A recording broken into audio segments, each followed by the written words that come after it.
चल जी। नहीं, देखो, पहली बात तो ये है कि हम दोहरा चरित्र नहीं अपनाते जी। निश्चित तौर पर हम राष्ट्र हित में सोचते हैं, राष्ट्र हित में बात करते हैं, और हमने कभी भी किसी भी धर्म विशेष के साथ तुष्टीकरण ना हो। हमारा क्या है कि आप हिंदुओं को नंबर 2 का समझे, वो हमें स्वीकार नहीं है। हमें हिंदुस्तान का हर नागरिक हमारा है और उसको हम लेकर के चल रहे हैं। और आज हम इसको बहुत बड़ी जीत मानते हैं कि चंडी कांड का पाठ जो है ममता जी को करना पड़ा, ममता जी को मंदिरों में जाना पड़ा। निश्चित तौर पर यह हमारी अपनी जीत है, हिंदुत्व की जीत है। और जहां तक पश्चिम बंगाल के अंदर सीटों का सवाल है, हम सिर्फ 3 विधायक थे हमारे, जब हम चुनाव मैदान में उतरे थे हमारे 3 विधायक थे। हमने लक्ष्य, ठीक है, 200 का हमने लक्ष्य रखा, और ये हमारी टीम का, ये हमारी पार्टी का, ये हमारा तय था कि 200 से ऊपर का लक्ष्य लेकर के हम चुनाव मैदान में उतरेंगे। और उसके लिए हमने पूरी मेहनत करी, काम करा। और वो ठीक है कि आज हम उस चीज को हम टच नहीं कर पाए, लेकिन 75 सीट के लगभग अगर हमने जीत रहे हैं वहां पर, तो निश्चित तौर पर ये हमारी बहुत बड़ी जीत है। और हम प्रमुख विपक्षी दल वहां पर बन करके उभरे हैं। लेकिन आपको लगता नहीं है कि आपका दायित्व बनता था कि जो बांग्लादेशी घुसपैठियों के हाथों जो पीड़ित लोग हैं उनके पास आपको खड़ा होना चाहिए था, आपको सीएए की बात उठानी चाहिए थी? सुरजीत जी, मैं वही बात कह रहा हूं, आपने बिल्कुल जो पहले कहा है कि निश्चित तौर पर बीजेपी को जो तैयारी करनी पड़ेगी 51% पर तैयारी करनी पड़ेगी। और हम ये पिछले 5 साल से इस काम पर लगे हुए हैं कि अगर बीजेपी को सत्ता में आना है तो उसको 51+ वोट लेने हैं। और वो किसी के की 3rd% जीते, तीसरा तिकोने मुकाबला तो हम जीतेंगे, दुगुने मुकाबले नहीं जीतेंगे। इस लाइन पर हम काम नहीं कर रहे हैं।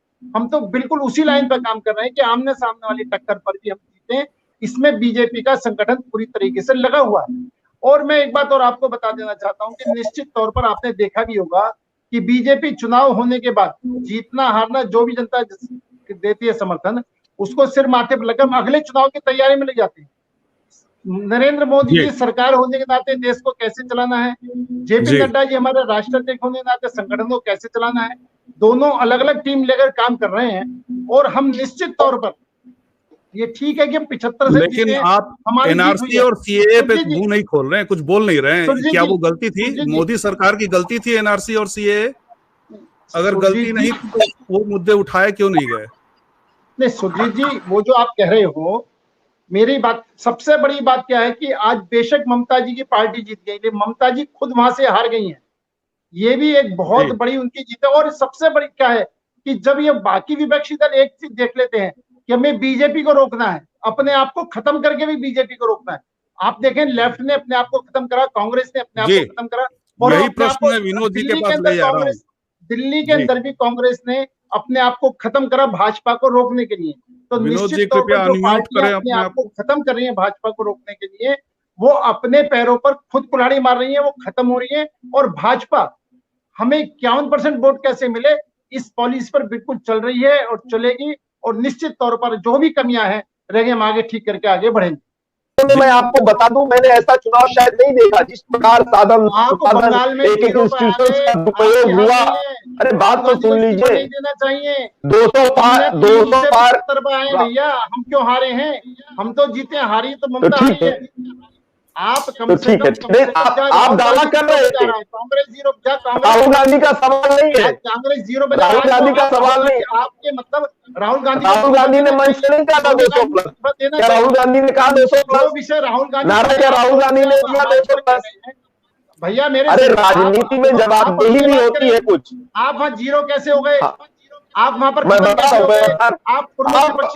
आपके बीच में नहीं बोला, नहीं कर रहे हैं आप इस बात, मैं आपके बीच में नहीं बोला।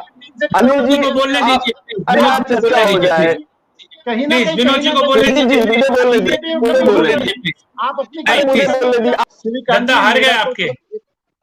श्रीकांत जी, मेरा तो सिर्फ एक ही कहना है, चाहे टीएमसी हो, चाहे कांग्रेस हो, चाहे बाकी विपक्षी दल हो, उनको सुबह से शाम तक बीजेपी को कोसना है और बीजेपी में कमियां ढूंढनी है, अपने गृहवान में नहीं झांकना।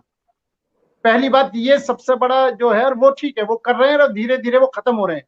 उनको अपने बारे में ज्यादा सोचना चाहिए, दूसरे के बारे में ज्यादा नहीं बोलना चाहिए। दूसरा, टीएमसी ठीक है, टीएमसी ने बंगाल में सत्ता पर पहुंच गई, ममता जी हार गई, उस बात को टीएमसी स्वीकार नहीं करेगी।